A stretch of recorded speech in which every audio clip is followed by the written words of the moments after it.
bienvenue dans un nouvel épisode de You Can Delegate It. Aujourd'hui, on va explorer les coulisses d'un métier créatif et technique qui sublime les contenus visuels. Cyril, mon invité, va nous dévoiler son parcours, ses défis et les multiples facettes de son métier. À la fin de l'épisode, tu découvriras comment il met son talent au service des entrepreneurs. Curieuse ? Bonjour Cyril, bienvenue dans le podcast. Salut Marine, merci beaucoup pour l'invitation. Très content d'être avec toi aujourd'hui.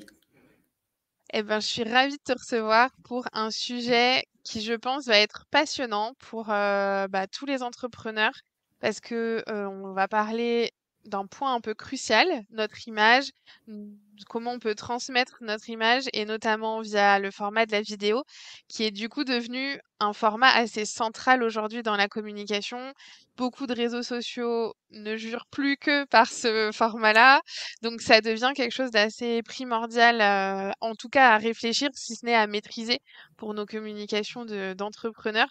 Je suis ravie qu'on puisse évoquer ça ensemble aujourd'hui. Est-ce que tu peux commencer par nous dire un petit peu qui tu es, qu'on apprenne à mieux te connaître?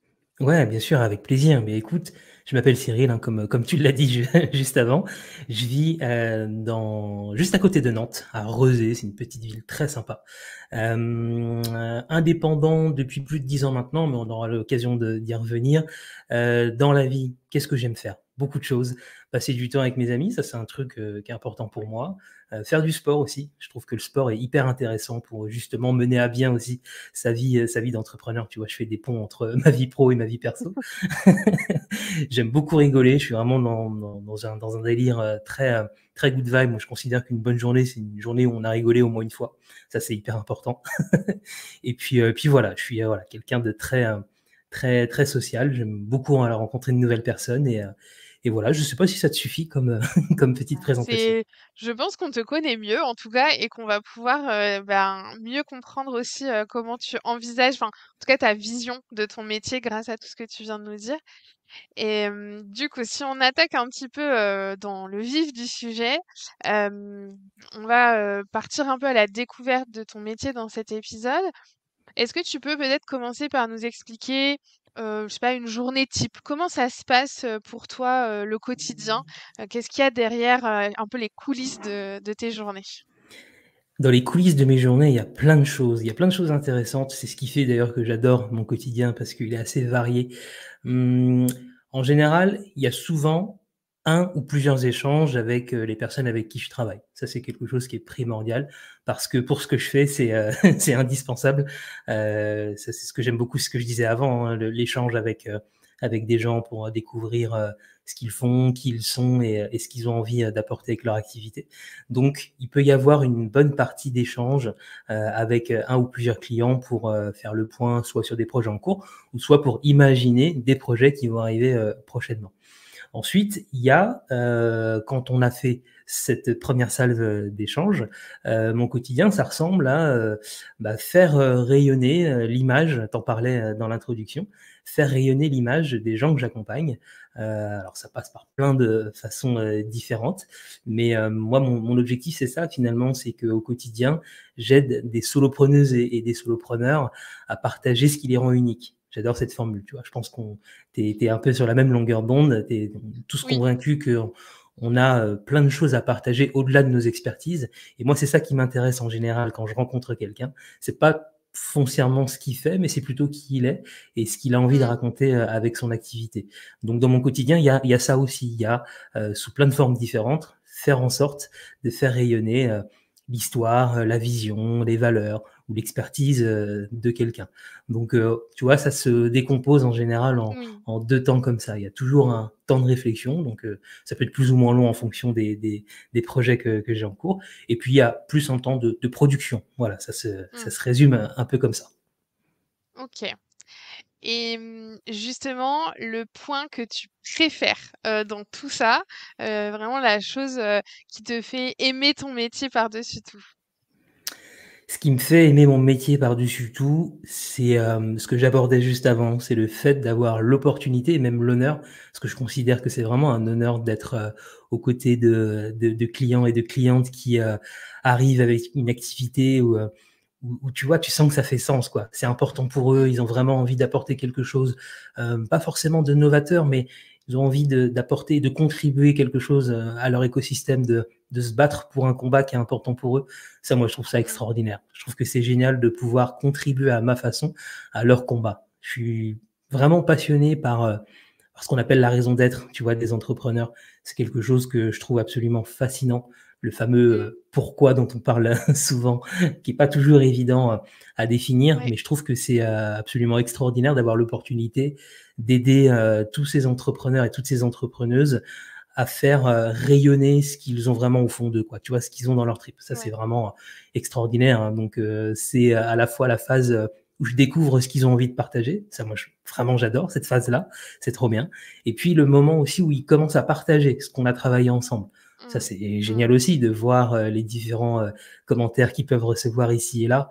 C'est trop bien, quoi. Quand on me dit ah bah Cyril, tu vois, grâce à ce qu'on a fait ensemble, ça m'a permis soit d'avoir une discussion super intéressante avec un prospect et on a réussi à signer. C'est trop cool. C'est ça? OK. Et effectivement, je pense qu'on a un petit peu cet aspect en commun, dans nos activités. Qu'est-ce que tu réponds aux personnes qui te disent, «Moi, j'ai vraiment, rien de particulier, ouais, je fais bien mon métier, mais j'ai pas une zone de brillance particulière à mettre en avant»? J'essaye vraiment de leur faire prendre conscience que on n'a pas nécessairement besoin d'être Steve Jobs pour avoir l'opportunité de faire du storytelling. Pour le coup, c'est à la portée de tout le monde.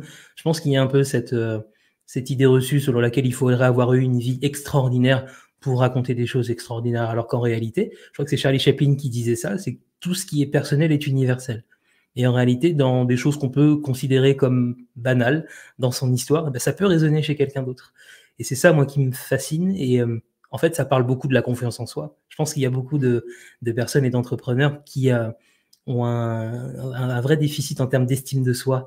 Et il y a cette tendance à se dévaloriser, à se dire maintenant, Ouais. moi, au final, je suis juste un exécutant ou une exécutante et j'ai pas grand-chose d'autre à raconter. Alors qu'en réalité, quand Ouais. tu commences à leur poser des questions pour savoir qu'est-ce qui fait qu'ils en sont là aujourd'hui et qu'ils développent cette activité-là, en général, il y a tout qui s'allume et c'est trop cool, quoi. Donc, c'est beaucoup de discussions sans jugement et Mmh. sans forcément chercher, voilà, à les convaincre de quoi que ce soit. Mais le simple fait de raconter, des fois, parfois, ça peut suffire, quoi. Ouais, de les faire parler de leur Exactement. expertise et là, la petite lumière s'allume dans les yeux et on se rend compte Tout qu'en à fait, fait. la zone de brillance, elle est là. Ouais, c'est ça, leur expertise ou leur faire parler, sur un cas d'étude, tu vois? C'est ce que tu me demandais juste avant, Mmh. qu'est-ce que tu préfères, dans ce que tu fais? Ou, il y a avec quel client, voilà, tu as vraiment ressenti, la petite flamme, et en général, ça permet de raccrocher avec, des Mmh. éléments hyper intéressants à partager, autres que simplement, l'expertise, parce que c'est intéressant l'expertise, mais il suffit d'avoir, quelqu'un d'aussi expérimenté ou d'aussi bon techniquement parlant juste à côté et qui fait, diviser par 2 les prix, bon, bah, c'est compliqué, hein, d'avoir, tel ou tel contrat. Donc, c'est pour ça que je trouve ça hyper, intéressant et presque indispensable d'avoir, cette capacité à partager plus que sur l'expertise. Ouais, plus qui on est, en plus, Exactement. ouais. Mmh. Hem, donc maintenant qu'on a abordé un petit peu ton quotidien et ce que tu préfères, comment, les clients viennent à toi? Comment, enfin, tu vois, quel secteur d'activité, ils d'où ils viennent, qui ils sont?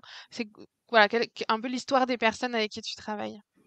Alors ce qui est intéressant de noter, moi, dans mon activité, c'est que je travaille avec essentiellement des femmes. Alors, c'est pas un positionnement, hein. Je suis pas je ça m'arrive aussi de travailler avec des hommes, mais c'est assez intéressant. J'en faisais d'ailleurs un post LinkedIn il y a pas très longtemps. Je pense qu'il y a bien 90 95 même de mes clients qui sont des femmes. Donc ça, je trouve ça trop cool, sans le vouloir, en vrai, c'est top. Alors je pense que ça vient de plusieurs choses. Déjà, ma création de contenu, sur LinkedIn où, comme je te disais, moi, je suis vraiment passionné par tout ce qui relève de la psychologie, tu vois? Heu, Mmh. j'ai aucun mal à parler de mes émotions et à être dans une posture qu'on pourrait alors j'aime pas trop dire ça, mais plutôt attribué au genre féminin. Alors, même si au Mmh. final, qu'est-ce que ça veut dire? Est-ce qu'il y a des choses qui sont plutôt féminins ou masculins? J'en sais rien. Mais Mmh. c'est dans l'inconscient collectif, c'est un peu ce qu'on pourrait qualifier. C'est vrai que moi, je parle très très peu d'outils. C'est pas trop ce qui m'intéresse, en tout cas dans mon milieu. Donc mes clientes, pour te répondre, elles viennent principalement, alors soit du bouche à oreille, c'est-à-dire que c'est des clientes avec qui j'ai déjà travaillé, qui vont me recommander auprès d'autres clientes. Donc ça, c'est très Ouais, cool. Ça veut dire que l'expérience, elle est bonne. c'est ça. Et puis, sinon, ça va être par ma création de contenu, hein. Moi, mon principal levier d'acquisition, ça va être ma création de contenu. Donc ça passe par de l'écrit, par de la Mmh. vidéo également. Et je trouve que c'est un jeu. Moi, je m'éclate en fait quand je fais ça. Je sais que c'est un problème pour pas mal d'entrepreneurs et Mmh. d'entrepreneuses, cette question de créer du contenu. Euh, Moi, je vois ça comme un jeu et alors je dis pas que ça me ramène 10 clients par jour, hein, attention, hein, je suis pas. Mais je suis toujours assez étonné quand parfois même des gens qui se sont jamais manifestés par rapport à mes posts me disent non, non, mais si, je suis ce que tu fais et je trouve ça cool. Allons travailler Ouais. ensemble. Et en termes de secteur d'activité, de métier, quelle typologie de personnes viennent à toi? Franchement, c'est assez varié. Je peux, et alors récemment, tu vois, j'ai travaillé avec une graphiste, une super Mmh. graphiste, qui est dans un collectif de freelance dont je fais partie aussi, d'ailleurs, ça c'est très, très, très cool. J'ai travaillé avec une travel planner, donc organise des voyages, pour, voilà, pour les gens, qui ont envie de déléguer leur recherche de vacances. J'ai travaillé avec, voilà, des solopreneurs, donc des coachs, tu vois? C'est en fait, c'est assez varié, il y a pas de secteur d'activité en particulier.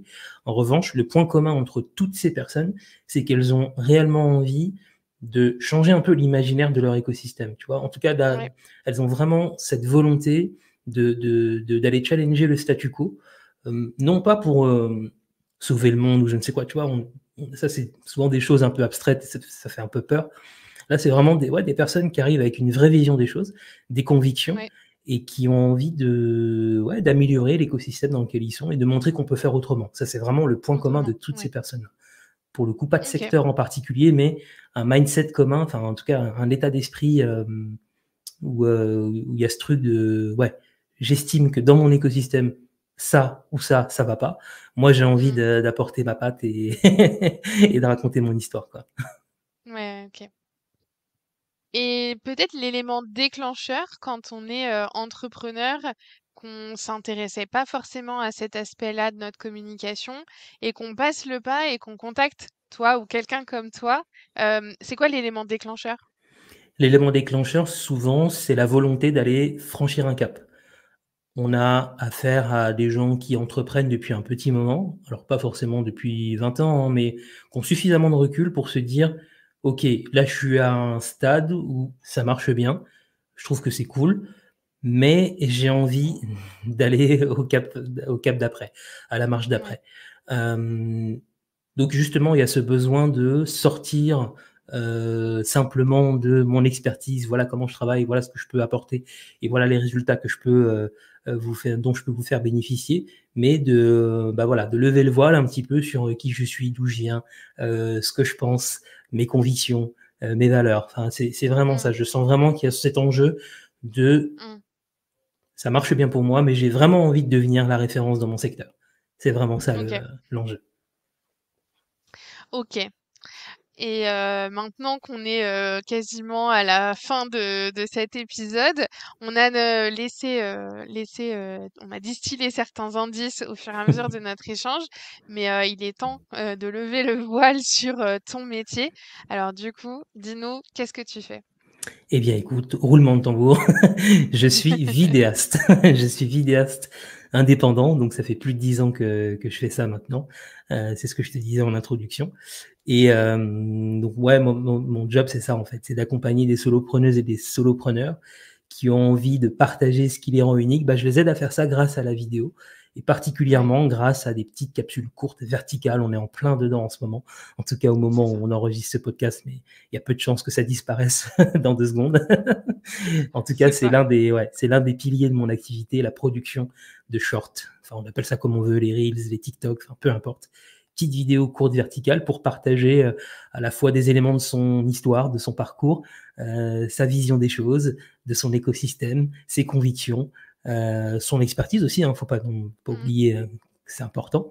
Mais en tout cas, voilà, c'est ça mon job, vidéaste, à destination des solopreneurs et des solopreneuses. Super. Eh ben, merci déjà pour cette petite entrée en matière. On a mieux compris ce qui se cachait derrière ton métier. Et puis, ben, on va se retrouver pour encore 2 épisodes ensemble, dans lesquels on va pouvoir aller approfondir un petit peu ce qui se cache derrière tout ça, tout ce que ça englobe et on va aller creuser, certains sujets, ensemble, notamment quelques idées de méthodologie quand on a envie d'aller, bah, travailler un petit peu, ce sujet de la vidéo dans notre, contenu, de communication, pour les entrepreneurs. À bientôt Cyril pour le prochain épisode. À bientôt. Et voilà, c'est déjà la fin de cet épisode. J'espère que tu as apprécié autant que moi cette conversation enrichissante. Je suis Marine, consultante RH et facilitatrice de succès pour les indépendants passionnés. Mon rôle, révéler tes compétences clés et t'aider à bâtir l'équipe parfaite pour réaliser tes rêves. Si tu souhaites en savoir plus sur comment je peux t'aider à libérer ton potentiel, révéler tes compétences ou optimiser ton organisation, contacte-moi via les liens en description. Tu y retrouves aussi toutes les infos concernant notre invité du jour. N'oublie pas de t'abonner au podcast pour ne manquer aucun des prochains épisodes et partage-le autour de toi pour m'aider à grandir. Si tu as des questions, des commentaires ou si tu souhaites partager ta propre expérience, n'hésite pas à me contacter.